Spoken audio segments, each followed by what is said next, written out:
Rahmi Koç is here. He's one of Turkey's most prominent businessmen. He ran Koç Holdings until 2003. He is now honorary chairman of the board. His father started the first of the Koç companies over 80 years ago. Today, the Koç Group is Turkey's largest conglomerate. It operates in energy and autos and consumer durables and banking and much, much more.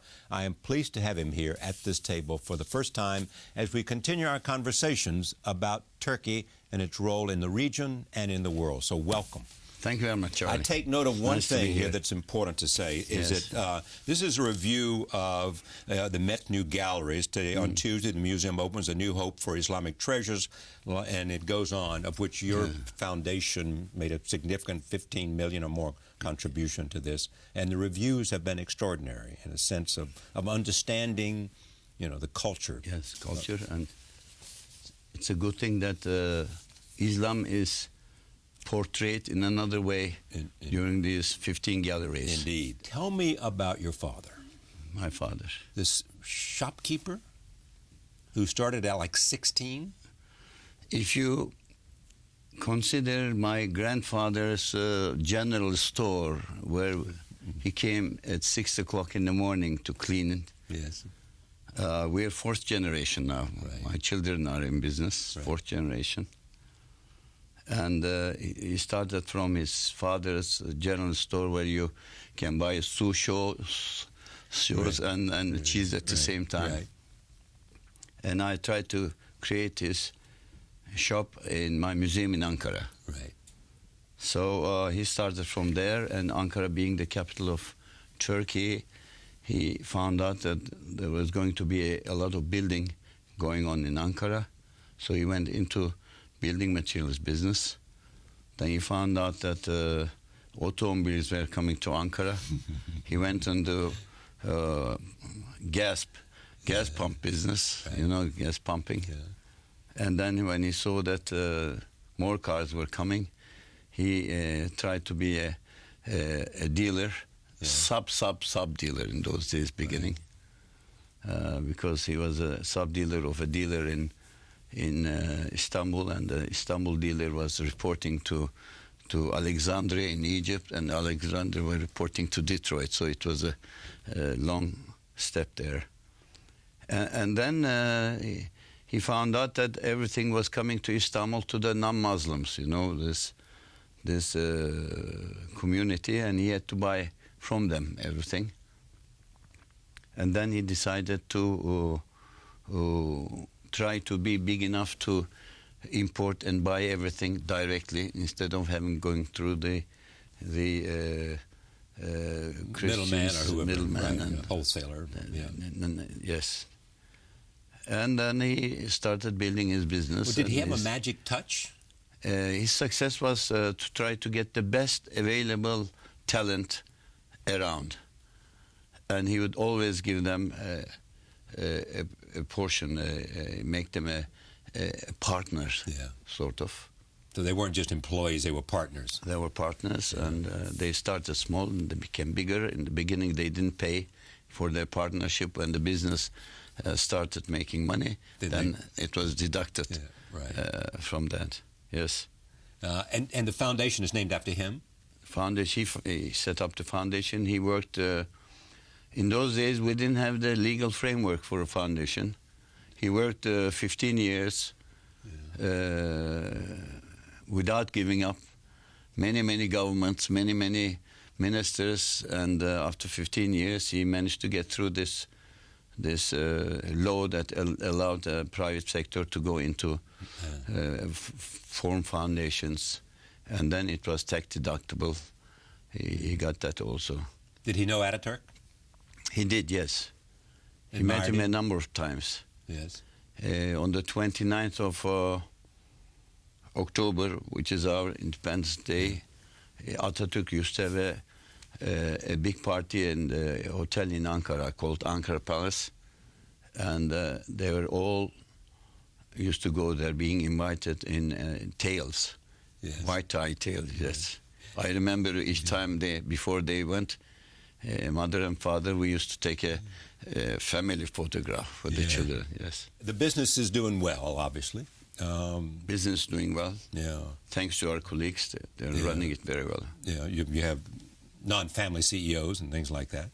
That's correct. Yeah. Turkey's economy is doing well? Very well, yes. Is it down, though, from the expectation from when... I mean, there's some predictions I see by the IMF and others that it might... Well, it's been growing 7%.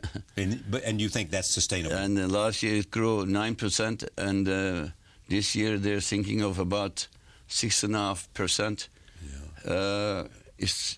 You see, our economy is closely connected with the European economy. Yes. 55% of our exports go to... 55% of Turkey's exports go to Europe. To Europe. So if there's a collapse in Europe, Turkey... If there is a slowdown in Europe, we will definitely feel it, unless we find other markets. And that might be China? And other markets could be... Brazil? South America, it could be Russia, it could be Turkic republics, could be a little North African countries. Middle East is a mess. At the moment it's a standstill. Yeah. But when you shift your focus from the European demand and what the European demand needs to other markets, you have to redesign your products. And you have to satisfy local cultures? Or? That's correct. And then you have to start... having after-sales services and dealerships and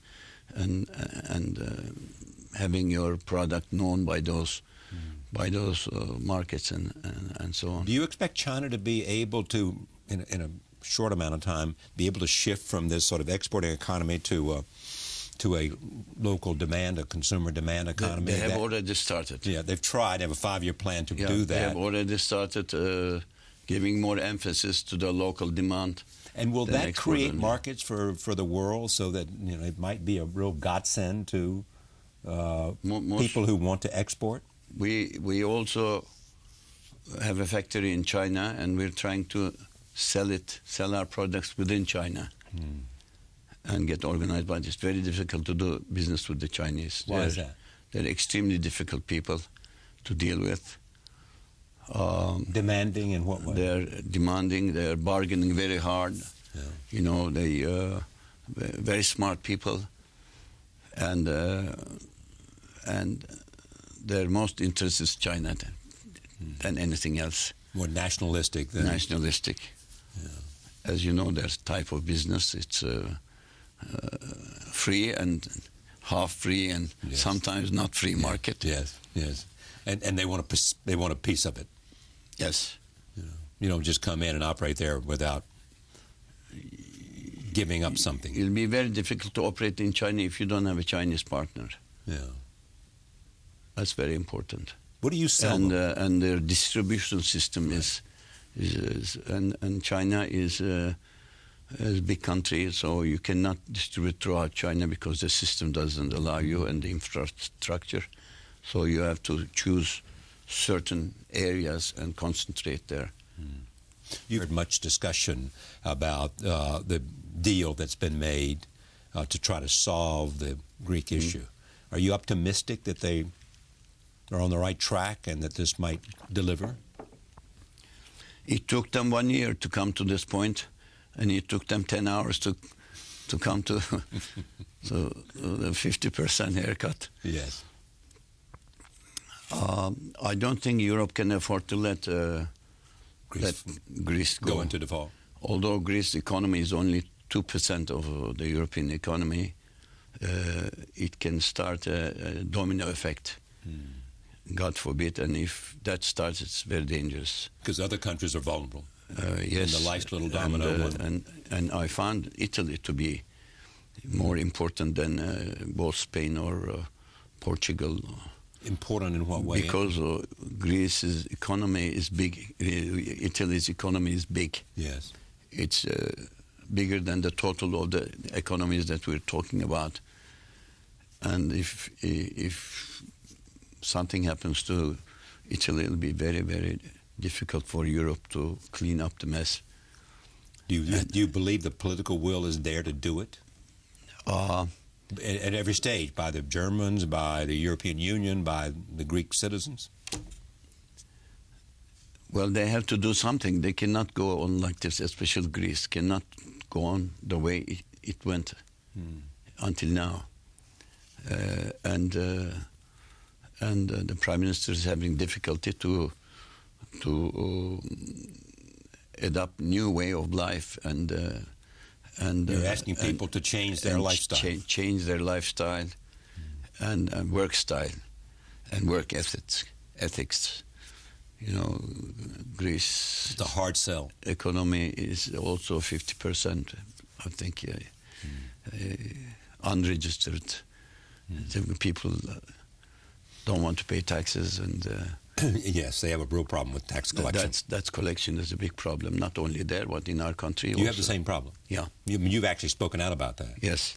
You know, what's the problem? I mean, you basically, what's the issue in Turkey about tax what? collection? Well, taxes are high in Turkey. Yeah. We always. I mean, here's your point. You have to pay a lot more taxes simply because they're not collecting taxes of people who. If 50% doesn't pay taxes, the other 50% has to pay taxes for the 100%. Yeah, exactly. So the taxes are high. So why does the government tolerate that? That's a good question. That's a good question. You know the Prime Minister. I mean, you're not without Prime Minister power. is trying his best to collect, and he's bringing new legislation and new systems to collect wider tax. But when people are not used to paying tax, it's very difficult to tax them. So my suggestion would be to reduce the present taxes and bring very strict measures so that everybody pays their share. Yeah, would you issue kind of a amnesty so that we're not going to try to go back and collect taxes that should have been paid, but from now on? They did bring some amnesty in the past. Yes, it's working. And they also said they'll give a break on amount of taxes if they pay in time. That also worked. So gradually, elegantly, we're getting there. But it's going to take some time. Do you think the Turkish people and the Turkish government want to be part of the European Union? Very much so. Very much so. And do you think that the European Union, some argue, and I've raised this question with the foreign minister, that it's not just Turkey meeting some test that the European Union has. There's also a sense that Turkey is not European. Does that offend you? Well, I had a meeting with Giscard d'Estaing, and he said Turkey is not Europe, and I said, is Cyprus Europe? And he said, I'm not going to answer that question. So Turkey is a part of Cyprus is, of course, Turkey is a part of Europe since the Ottoman times, as both historically, economically, and socially. And so how would you characterize those people who say that? Turkey made a mistake in the past.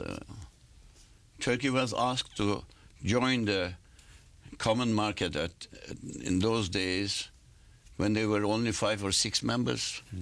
When Greece was in 1978, when Greece was negotiating membership, they invited us also to become member with no conditions. At that time, Turkish population was about 44 million people. Right. And at that time, Ecevit government, which was a coalition government, said that we're not ready, our industry is not ready, we will tell you when we're ready. And when we're ready now, we're 75 million people.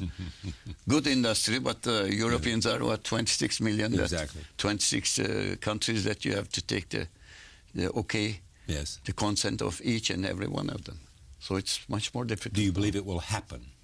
Because there's some effort that the Turks, some leadership elements in Turkey, are so unhappy with the fact that it's been so difficult that they want to say that, you can't take us for granted, or maybe we may not forever be interested because we're growing on our own.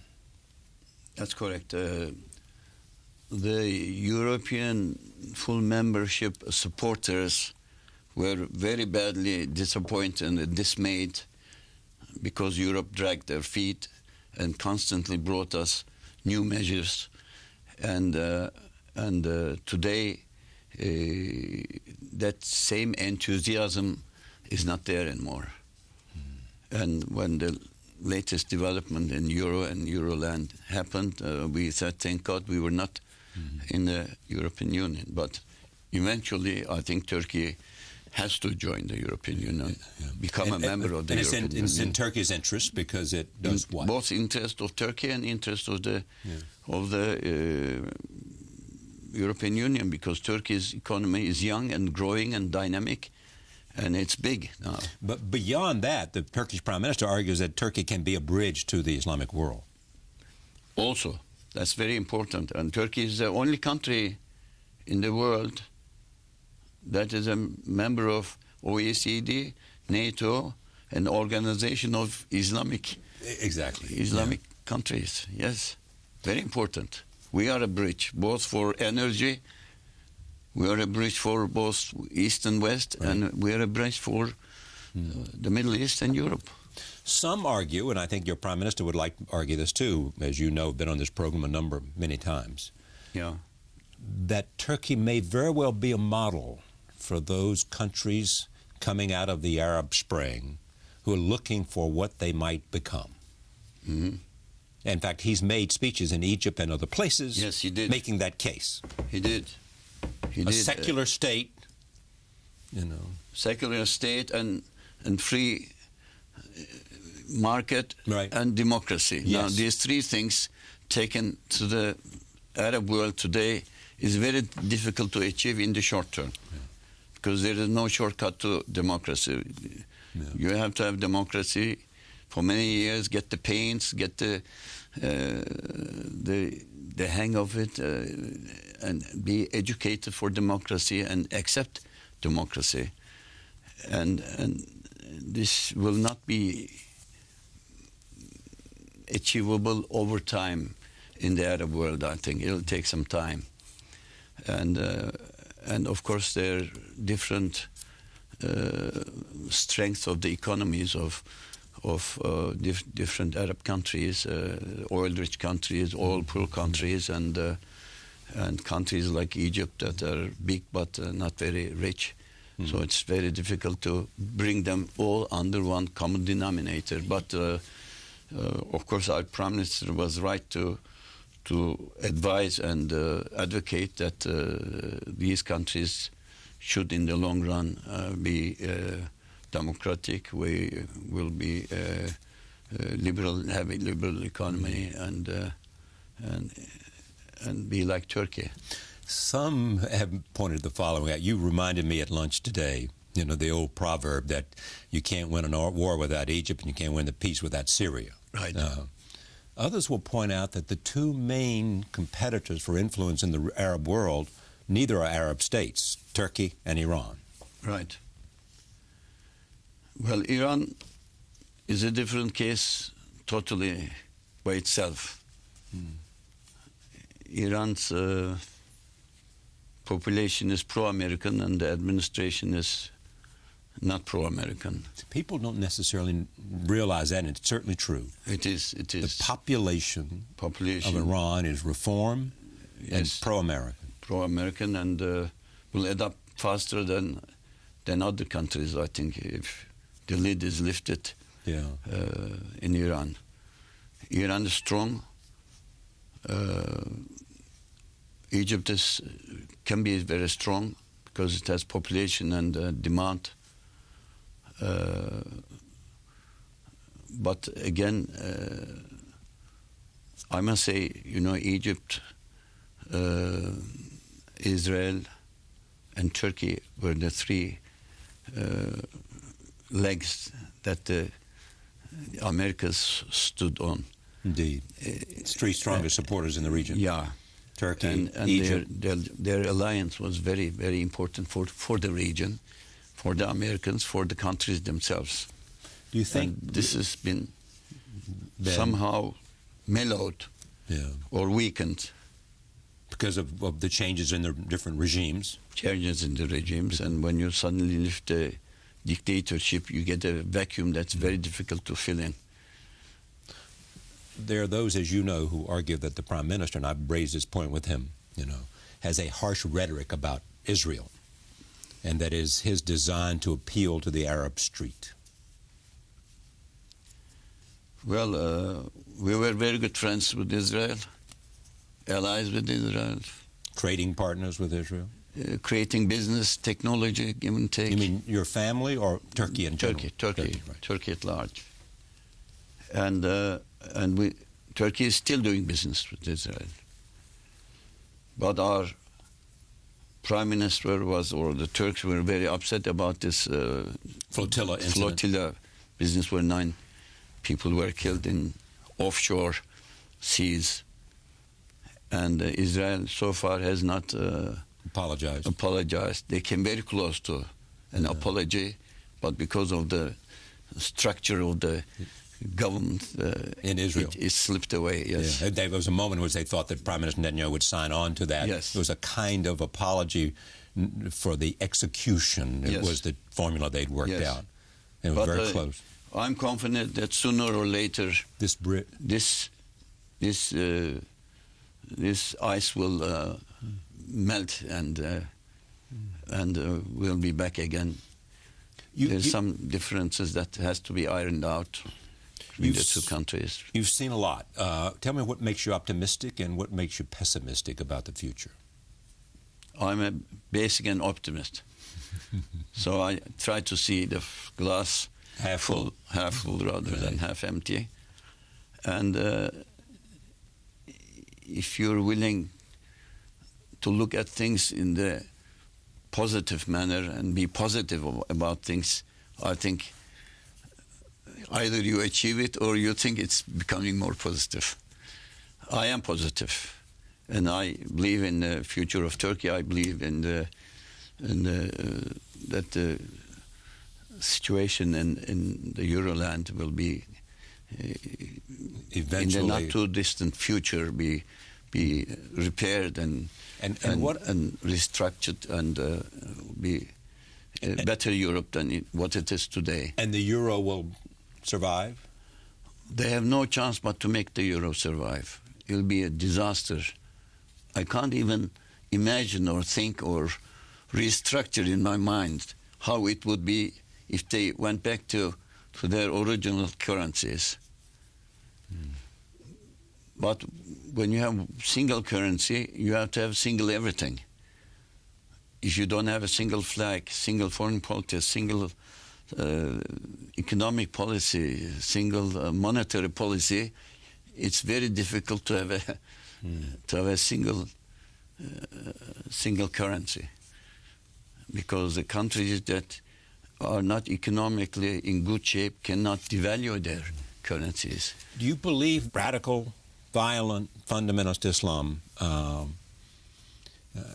is losing its voice, and there are competing and more attractive voices in the Islamic world? I do believe that, and this fundamental Islam was exported by Khomeini to the whole world. They reached their highest point. I think they're now in the decline. I mean, the Iranian regime, when it... Not the Iranian regime, the fundamental hardcore Islamist concept and idea is in the decline. And what's in the rise? What is rising? The notion of a democratic, tolerant, secular... Most moderate Islam, democratic Islam, open markets, and friends with all the neighbors concept is coming now. Do you see, because of sort of urbanization and other things, do you sense in Turkey more sort of fundamentalism, not in terms of that, but in terms of traditional Islamic customs? I'm thinking of the veil and things like that. Is that more apparent on the streets of Istanbul? It's coming back, yes. And what does that mean? We have a democratic country. It doesn't mean anything if people want to wear what they want to wear. Yeah, there's room for all ranges of religious observance. Like in England, if you are a Sikh, you don't wear a helmet. You just wear your turban. Yeah, right. And this was a big discussion in England for many years, but then eventually turban-wearing people have won their argument. One argument made often about Europe is that they have not assimilated the Islamic population in their France. This is an argument. It's true in France. That's correct. Not the assimilation has not. France has a big Islamic population, right? And somehow they did not assimilate into the rest of the country. These are like French people born in North Africa. Right, exactly. They are considered also. Right, from Algeria. Yeah. Right. Yeah. Who have been your heroes? Where? In what? In life. Your father, clearly. In the political world, Yes, in the business world, world. In the business world. Business world, I think Henry Ford is my. Really? Yes, Henry Ford. I built an industry. Yeah, and started mass production. Yeah, it's a great breakthrough. The assembly line was. Then the invention of the steam engine. I think the industrial revolution in England was a great thing. Now it's the information revolution. Steve Jobs and. Yes, he is a genius. I think he's turned around the whole concept of telecommunication and communication and information technology and so on. Is there any sense that when you look at the experiences you've had and the great success that you've had in your family, and you can see your country now a prominent player, and you see your city, Istanbul is sort of one of the great cities in the world, everybody's and tourist short destination list. has become a tourist destination. Indeed, and it should be. They even come to Istanbul to get married, and can you imagine? But it has a beauty, a vibrance, an energy level that is history and history there, and it has, the culture is clear, and there's a whole sense of what a great place to be, which is part of my affection for the country, as you know. Yeah. Istanbul is great, and every time I'm away more than 2 weeks, I miss Istanbul very badly. Yeah. When you retired or whatever you did, you got on. You're talking to a retired person, sir. Be respectful. Right. Be respectful. You took off and went on your boat for like 2 years, did you? I went around the world in 2 years. Just did 28,600 miles. How was nautical that? Miles. You just went out and sailed because you love the sea more than most. I sailed because I love the sea. Sea gives you tranquility. Sea gives you rest. Gives you fresh air. It makes you go into subjects that you never thought of in your life. And when you're in the open sea in the Pacific or the Atlantic, trivial things become very unimportant, and you try to concentrate on more major issues, which I found most interesting, and my vision and concept since I've returned from my round the world trip has changed. How has it changed? It changed because I look at the more important things than worrying about small details. What's a life meant to be? What's a life worth? And I try to get to the bottom of the line immediately instead of going through various stages. So when they make an expose to me in our office, I say, start from the bottom. Let's see what the bottom is, and then you build up. See what the answer you want is, and then figure out how to get there. But make sure you know what the destination is. Right. Yeah. Absolutely. It's a great pleasure to have you at this table. Thank you very much indeed. Very good. It was a great pleasure to have made your acquaintance. Thank you.